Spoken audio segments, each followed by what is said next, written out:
Hey there, how's it going? I bet you're wondering what this is. Well, if I take this pin out, and that pin out, then I have nothing. But, if I had a pie dough in there, well, it would come out just fine. And that's exactly what we're gonna do.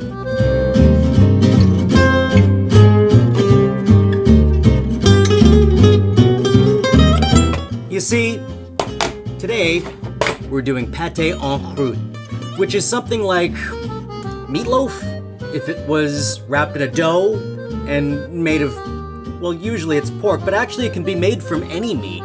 Anyway, just think of it like a square pie that you fill with meat and you eat cold. That's kind of like pie. Anyway, let's make it. So much like last week, we're revisiting the grinder. And we're going to grind twice, once through a large die and again through a small die. And of course, we're grinding pork. This is going to be a sort of Toulouse sausage using a pork tenderloin and about 3/4 of a pack of bacon and black pepper and salt. We're going for about 75% tenderloin to 25% bacon, which you can see right here with this rather phallic looking piece of meat and the pack of bacon. And of course, you're going to chop it up into large chunks to put in the mixer. If you'd like, you can freeze this for about 15 minutes before.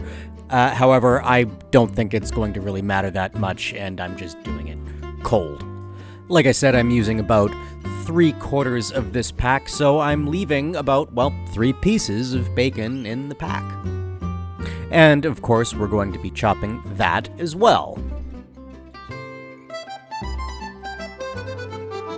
And in the grinder it goes. And I'm starting with the tenderloin, and then I'm going to move on to the pork, and then the whole thing will get done again with the smaller die. Now, of course, a Toulouse sausage wouldn't use bacon, it would use pork belly, but I had it on hand.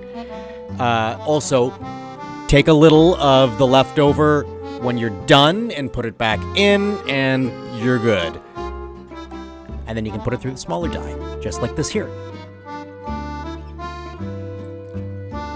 You're going to grind, or grind, I don't know, 2 tablespoons of black pepper, and I just do that in a mortar. And kosher salt, about, well, I'm not measuring it, but I don't know, a tablespoon and a half, I guess. I probably could have put a little more salt into it, put in the fridge because we're done with that for now. And we're moving on to this very tedious step. I'm gonna need about a 1/4 cup of pistachios. If you would like to use pre-shelled, go for it. And then you can take them and put them in a cup and shake them, and that's how you get the rest of the shell off. Okay, it's lovely. All right, so now we're going to do the pate dough, and you're going to take 480 grams of flour, bread flour, a teaspoon and a half of salt, an egg, 150 mils of water, and actually that's it. Oh, no, butter. Yeah, you need 210 grams of that. And that, of course, will be chopped up into small chunks and added to the dry mix. By the way, this dough recipe comes from Sarah R. Lebensky. Her book, On Cooking, a textbook of culinary fundamentals, although it's modified a little. And although this may seem like a lot of dough to you, that's just because it is. We're gonna need it all, though. So now that we have that, I'm just gonna add the egg to the water and then stir it up.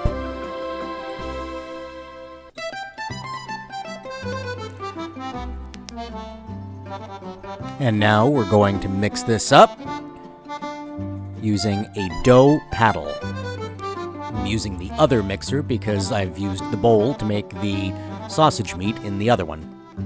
Now you're just going to let this come together and then add in the wet mixture.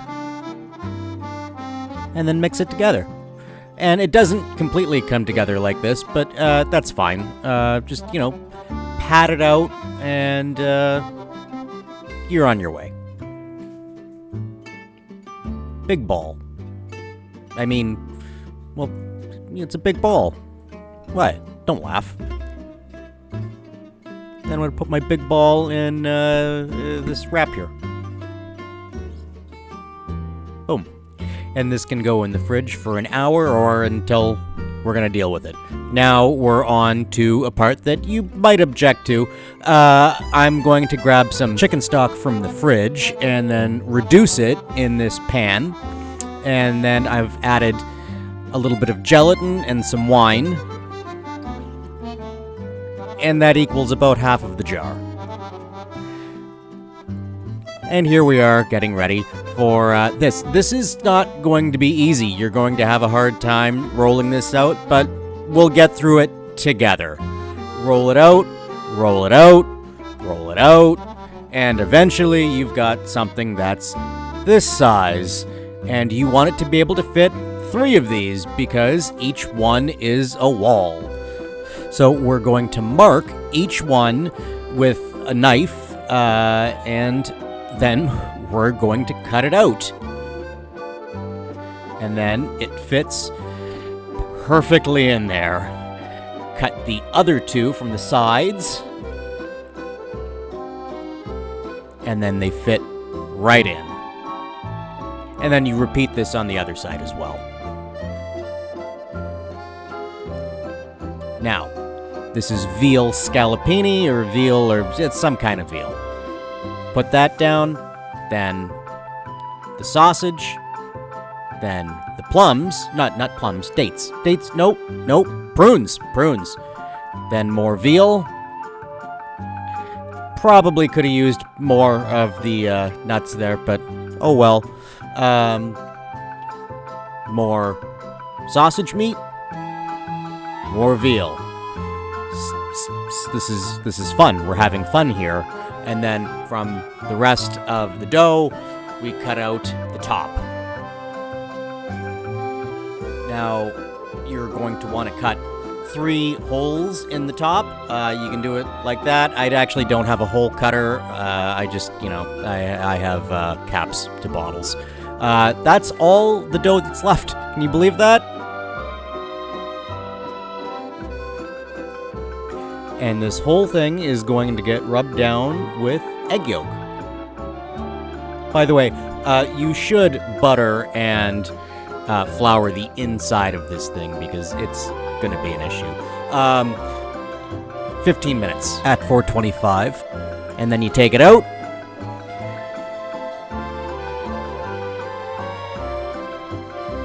And you put these chimneys in, which keeps the fluids from getting up onto the top. And here I'm putting in my thermometer probe, so I will know exactly when to take it out. Now I'm putting this in and dropping the temperature to 250, and it's going to take about an hour or so. Really, you're just waiting on the thermometer. Now here, we're going to take that liquid, I've heated it back up on the stove, and pour it into the holes, and just fill it up and keep, you're going to be going at it all night. But in the morning, you will have this beautiful, fantabulous pate en croûte. So we take out the pins, and as long as you have buttered and floured this, it should come apart easily. Although getting the hinges apart is a little difficult. But thanks to editing, I made it look easy as pie. Or should I say, easy as pate en croûte? No, I shouldn't say that. Now, I did find that the sides of this meat prism were a little light, so I did put it on a baking steel, and I tried to fry it up a little bit, which is what this dark spot is here. It kind of worked. It wasn't necessary, though. But look at the cross-section. Isn't it beautiful? Look at that. Actually, I wanted more pistachios to go across, but hey, what can you do? Bon appetit! Alright, well, let's try this.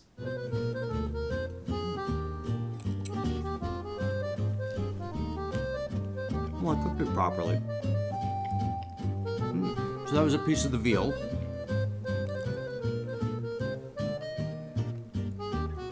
The other one was the sausage.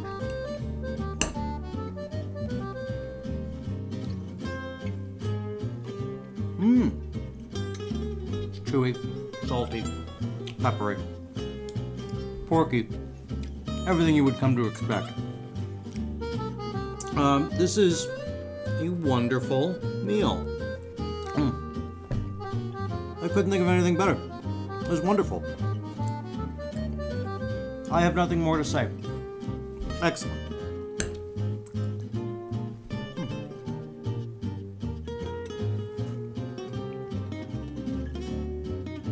Anyway, thanks for coming. Thanks for making it with me. And I guess that's it. Sorry my wife couldn't be here this week. She wasn't feeling that well. Anyway, I'll see you next month.